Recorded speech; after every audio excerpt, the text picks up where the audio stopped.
Hello students, English vocabulary के video में आपका स्वागत है। और आज का हमारा रूट वर्ड है नोट। ध्यान दीजिएगा, इसे हम नॉट नहीं नोट कहेंगे। ये शब्द मूलतः हमें लैटिन भाषा से मिलता है और इसका मतलब होता है चिन्हतः या फिर संकेत करना। रूट वर्ड का मतलब समझने का हमारा मकसद ये है कि एग्जाम में अगर किसी शब्द में नॉट वर्ड आता है तो आप उसका मीनिंग आसानी से बता सकते हैं।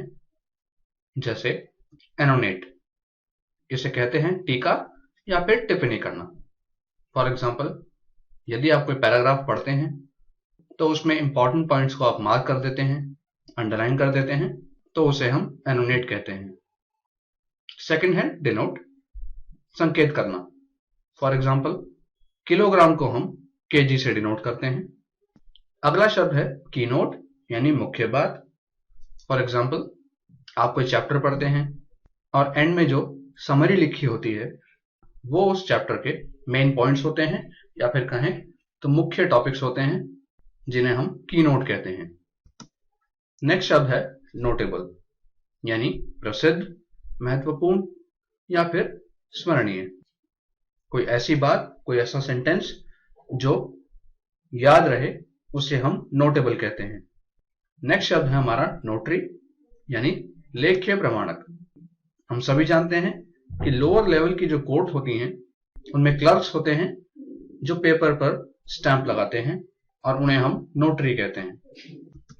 नेक्स्ट शब्द हमारा है नोटिस, यानी सूचना। कोई भी जरूरी बात, या वो न्यूज़पेपर में हो या फिर कहीं नोटिस बोर्ड पे लगी हो। अगला शब्द है नोटिफाई, यानी सूचित करना। किसी को किसी महत्वपूर्ण बात के लिए सूचित करना, उसे हम नोटिफाई कहते हैं। नेक्स्ट शब्द है नोटोरियस, यानी विख्यात या बदनाम। कोई भी व्यक्ति यदि बदनाम है या फिर कोई भी बच्चा यदि बहुत शैतान है तो हम वहां पे नोटोरियस शब्द का यूज करते हैं। अगला शब्द है नोटपैड, यानी नोटबुक। फिगर देख के ही आप समझ गए होंगे कि ये नोटबुक है जिसमें हम कुछ लिखते हैं। और लास्ट वर्ड है हमारा टॉप नॉच, यानी सर्वोत्तम। बेस्ट क्वालिटी या फिर एक्सीलेंट के लिए हम टॉप नॉच का यूज करते हैं। For example, top notch restaurant, यानी सर्वोत्तम रेस्टोरेंट। तो ये थे कुछ वर्ड्स जिनमें हमारा रूट वर्ड नोट आता है और हमने उसे हर शब्द में अंडरलाइन भी किया है, आप देख सकते हैं। यानी अगर आपको नोट शब्द का मतलब पता है तो हर उस शब्द में जिसमें नोट शब्द आता है उसका मतलब आप बता सकते हैं, क्योंकि उनका मीनिंग लगभग मिलता जुलता रहता है। तो फिलहाल इस वीडियो में इतना ही। हमारे साथ जुड़े रहिए, सफलता जरूर मिलेगी। Good luck.